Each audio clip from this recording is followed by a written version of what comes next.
नमस्कार, मी अनुजा मुजुमदार आणि तुम्हा सगळ्यांचं स्वागत आहे माझ्या कॅन्सर कॉन्व्हर्सेशन चॅनलवरती. मे 2025मध्ये मला ब्रेस्ट कॅन्सर डिटेक्ट झाला होता आणि हा चॅनल आहे माझी कॅन्सर जर्नी. आजच्या व्हिडिओमध्ये जाणून घेणार आहोत ब्रेस्ट कॅन्सर म्हणजे नक्की काय, तो नेमका कसा सुरू होतो, ब्रेस्टमध्ये असलेली प्रत्येक गाठ ही कॅन्सरचीच असते का, आणि सगळ्यात शेवटी आणि महत्त्वाचं ते म्हणजे ब्रेस्ट कॅन्सर होऊच नाही आहे म्हणून आपण काय काय उपाय करू शकतो. सो हा व्हिडिओ शेवटपर्यंत बघायला नक्की विसरू नका. ह्याआधी मी एक व्हिडिओ बनवला होता ज्याच्यामध्ये मी सांगितलं होतं ओव्हरऑल कॅन्सर म्हणजे काय, तो कसा होतो इत्यादी इत्यादी. तो जर का तुम्ही बघितला नसेल त्याची लिंक मी इकडे शेअर करते आहे. आणि आज आपण डिस्कस करणार आहोत त्याचाच पुढचा भाग, तो म्हणजे ब्रेस्ट कॅन्सर म्हणजे काय. आपल्या रक्तामध्ये ज्या लाखो हजारो रक्तपेशी निर्माण होतात त्याच्यानंतर त्या काही वेळाने त्याचं विभाजनही होतं आणि ठराविक वेळेनंतर त्या मरतात सुद्धा. पण काही पेशींची वाढ जेव्हा अनियंत्रितपणे म्हणजेच अनकंट्रोलेबल होते आणि ठराविक वेळेत त्या पेशी मरत सुद्धा नाही, तेव्हा आपल्याला कॅन्सर होतो. स्पेसिफिकली जेव्हा ह्या पेशी तुमच्या ब्रेस्टमध्ये म्हणजे स्तनामध्ये निर्माण होतात आणि एक ट्यूमर तयार करतात, त्याला म्हणतात ब्रेस्ट कॅन्सर होणं. आता बघूया ब्रेस्टमध्ये मुळात कॅन्सरची सुरुवात होते कशी.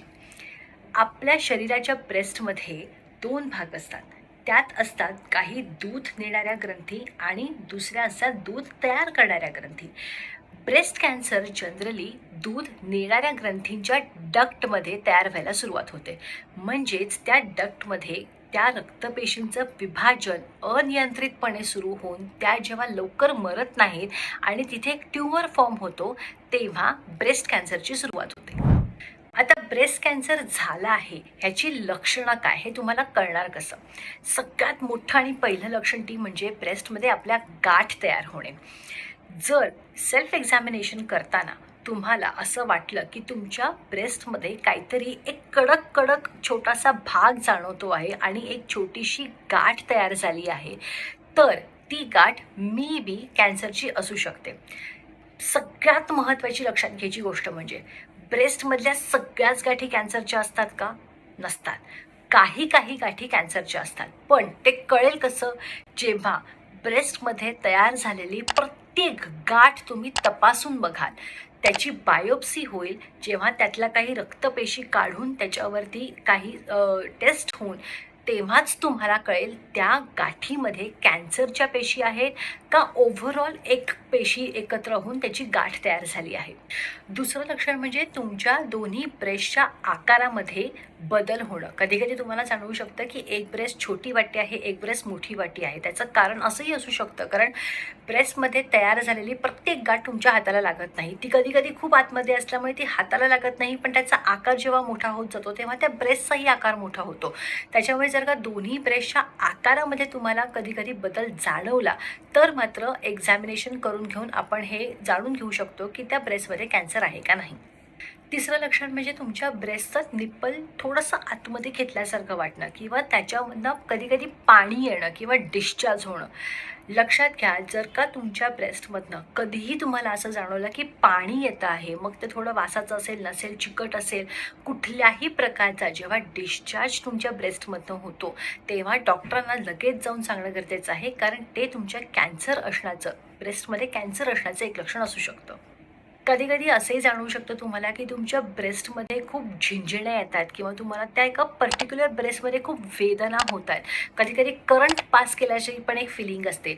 अशा वेळेला सुद्धा तुम्हाला एक्झामिन करून घेणं गरजेचं आहे, कारण प्रत्येक वेळेला गाठच होते, आकारच बदलतो, डिस्चार्जच होतो असं नाही, पण तुमचं शरीर वेगवेगळ्या प्रकारे तुम्हाला एक सांगण्याचा प्रयत्न करत असतं की काहीतरी बिघडलेलं आहे, काहीतरी बदल होतो आहे. अशा वेळेला तो बदल काय आहे हे फक्त एक्झामिन करून कळू शकतं. आता बघूया ब्रेस्ट कॅन्सर होण्याचे चान्सेस कधी कधी असतात. सगळ्यात पहिलं, जेव्हा एखाद्या स्त्रीचं वय वाढतं, जेव्हा ती 40-45ची होते तेव्हा तिची पाळी अनियमित व्हायला सुरुवात होते, थोडक्यात ती स्त्री मेनोपॉजमध्ये जात असते, तेव्हा त्या स्त्रीमध्ये तिच्या हॉर्मोन्सचं प्रमाण असंतुलित होऊन ब्रेस्ट कॅन्सर होण्याचा धोका वाढतो. दुसरं कारण, जर का तुमच्या फॅमिलीमध्ये ब्रेस्ट कॅन्सरची हिस्ट्री असेल, त्याच्याही आजकाल ॲक्च्युली वेगवेगळ्या टेस्ट असतात आणि कळतं की त्याच्यामुळे तुम्हाला ब्रेस्ट कॅन्सर होणार आहे का नाही. जर तुमच्या घरामध्ये तुमच्या आईला, तिच्या आईला, मावशीला कोणाला जर का कॅन्सर झाला असेल तर तुम्हाला ब्रेस्ट कॅन्सर होण्याचं प्रमाण वाढू शकतं. तिसरा धोका म्हणजे तुमची लाईफस्टाईल जर का अनियंत्रित असेल तर. तुमच्या झोपेच्या, खाण्यापिण्याच्या वेळा अनियंत्रित असतील, तुम्हाला खूप स्ट्रेस असेल, किंवा तुमचं वजन वाढलं असेल किंवा ऑलरेडी तुम्हाला PCOSचा त्रास असेल, या सगळ्या गोष्टी जर का तुमच्या लाईफस्टाईलचा एक भाग असतील, तरीसुद्धा तुमचं ब्रेस्ट कॅन्सर होण्याचं प्रमाण किंवा त्याची शक्यता नक्की वाढू शकते. आता बघूया या ब्रेस्ट कॅन्सरवरचे उपचार काय आहेत. सगळ्यात पहिली गोष्ट तुम्ही म्हणजे सर्जरी. आधीच्या काळामध्ये ब्रेस्ट कॅन्सरच्या उपचारांमध्ये संपूर्ण ब्रेस्ट काढली जायची, पण आताच्या काळामध्ये काही काही वेगळ्या थेरपी आणून ब्रेस्ट वाचवून फक्त जिकडे ट्यूमर आहे तेवढाच काढून घेऊन तुमचा कॅन्सर आटोक्यात आणता येऊ शकतो. दुसरं म्हणजे केमोथेरपी घेऊन. आता हे सगळे तुम्हाला आधी काय घ्यायचं, आधी सर्जरी करायची का, आधी केमोथेरपी घ्यायची गरजच आहे का, सर्जरी करायचीच गरज आहे का, हे सगळं तुम्हाला तुमचे ऑन्कोलॉजिस्टच सांगू शकतात. केमोथेरपी घेतल्यामुळे डेफिनेटली तुमचा ट्यूमर कमी होऊन त्या रक्तपेशी ज्या आहेत अनियंत्रित वाढणाऱ्या, त्या कंट्रोलमध्ये येऊन तुमचा कॅन्सर बरा होऊ शकतो. तिसरा उपाय म्हणजे रेडिएशन खूप छोट्या भागाला टार्गेट करणारा एक उपाय आहे.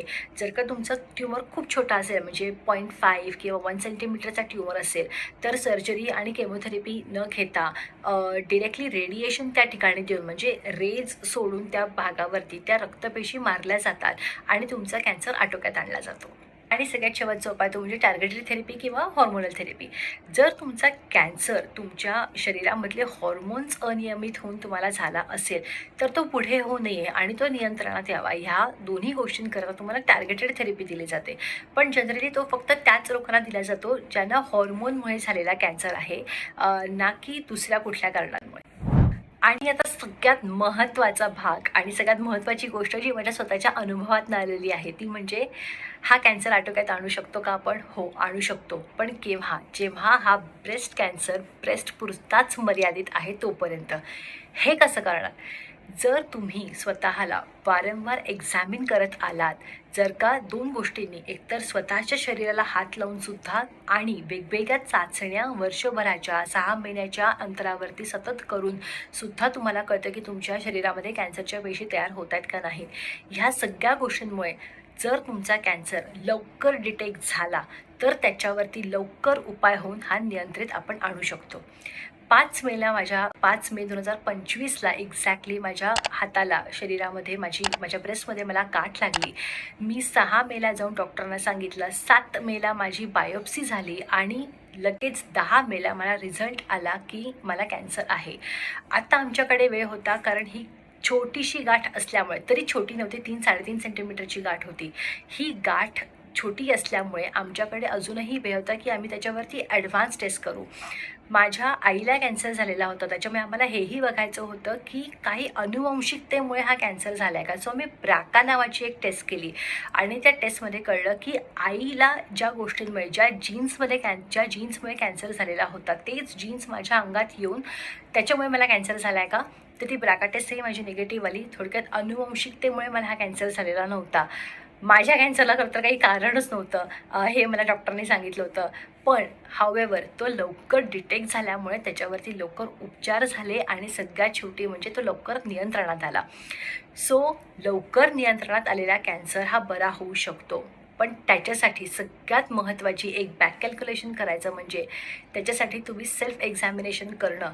तुमच्या हाताला, तुमच्या ब्रेस्टमध्ये जर गाठ लागली तर ती मोठी होते का, ती लहानच आहे का, जाऊ दे सगळ्यांनाच गाठ होते, स्वतःची अक्कल थोडक्यात न चालवता ताबडतोब डॉक्टरांकडे जाऊन जर तुम्ही बायोप्सी केलीत किंवा ज्या काही चाचण्या तुम्हाला डॉक्टर करायला सांगतात त्या तुम्ही केल्यात आणि तुम्हाला कळलं एकतर कॅन्सर नाही, अतिशय चांगली गोष्ट, आणि जर कॅन्सर आहे तर लगेच ते थांबवणं, ह्याने तुमचा जीव, ह्याने तुमची शारीरिक क्षमता, ह्याने सगळ्याच गोष्टी खूप नियंत्रणात येऊ शकतात. त्याच्यामुळे सेल्फ एक्झामिनेशन करा. Prevention always better than cure. ह्याप्रमाणे कॅन्सर व्हायच्या आधी आपण काही गोष्टींची काळजी घेऊ शकतो, त्या काळज्या तुम्ही घ्या.